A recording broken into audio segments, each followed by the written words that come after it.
एक इशू भारत में पिछले काफी समय से चल रहा है। इस पे बहुत सारी मीडिया डिस्कशन हो चुके हैं और बहुत सारे पॉलिटिकल स्टेटमेंट्स भी दिए जा चुके हैं, लेकिन मुझे अभी भी लगता है कि इस पे कुछ इंपॉर्टेंट डायमेंशंस प्रॉपर्ली डिस्कस नहीं हुए। Former Indian army chief M Naravane ji ने एक बुक लिखी। बुक का नाम है द 4 स्टार्स ऑफ डेस्टिनी।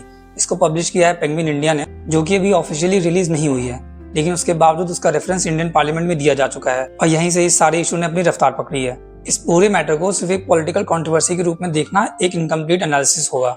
इसमें कम से कम 3 सीरियस डायमेंशंस हैं। पहला, सेंसिटिव कंटेंट। जब एक फॉर्मर आर्मी चीफ कोई बुक लिखता है तो वो सिर्फ और सिर्फ अपना पर्सनल नैरेटिव नहीं होता, उसमें military strategy, border crisis assessment, decision making process और इंस्टीट्यूशनल कोऑर्डिनेशन का इंसाइट हो सकता है। अगर किसी भी बुक में ये रिवील होता है कि इंडिया हाई प्रेशर सिचुएशंस में कैसे रिस्पॉन्ड करता है, तो वो इन्फॉर्मेशन एडवर्सियल स्टेट्स के लिए एनालिटिकली वैल्यूएबल हो सकती है। इसलिए नेशनल सिक्योरिटी का कंसर्न टोटली रेशनल है। दूसरा डायमेंशन है प्रोसेस इंटीग्रिटी। अगर बुक अनपब्लिश थी और रिपोर्टेडली पब्लिकेशन हॉल्ट हो चुकी थी, तो उस बुक की एक कॉपी इंडिया के leader of opposition Shri Rahul Gandhi ji के पास कैसे पहुंची? ये सिर्फ पॉलिटिकल एंगल नहीं है, ये इंस्टीट्यूशनल कंट्रोल का सवाल है। मैन्युस्क्रिप्ट के सर्कुलेशन के प्रोटोकॉल्स होते हैं, प्री पब्लिकेशन क्लियरेंस सिस्टम होता है, सेंसिटिव ड्राफ्ट्स कंट्रोल एनवायरनमेंट में रखे जाते हैं। अगर सिस्टम बाईपास हुआ है तो वो भी इक्वली सीरियस कंसर्न है। तीसरा डायमेंशन, ट्रांसपेरेंसी। अगर कोई book genuinely strategic stress create करती है तो इस तरीके की बुक पर रिस्ट्रिक्शन जस्टिफाइड है, लेकिन अगर क्लैरिटी नहीं दी जा रही है तो स्पेकुलेशन बढ़ता है। स्ट्रॉन्ग डेमोक्रेसीज में सिक्योरिटी और ट्रांसपेरेंसी एक दूसरे के अपोजिट नहीं होते। ये दोनों ही बातें बैलेंस फ्रेमवर्क में काम करती हैं। मेरा व्यू सिंपल है, इस इशू को सिर्फ और सिर्फ पॉलिटिकल नैरेटिव के थ्रू नहीं देखना चाहिए। ये नेशनल सिक्योरिटी का मैटर भी हो सकता है,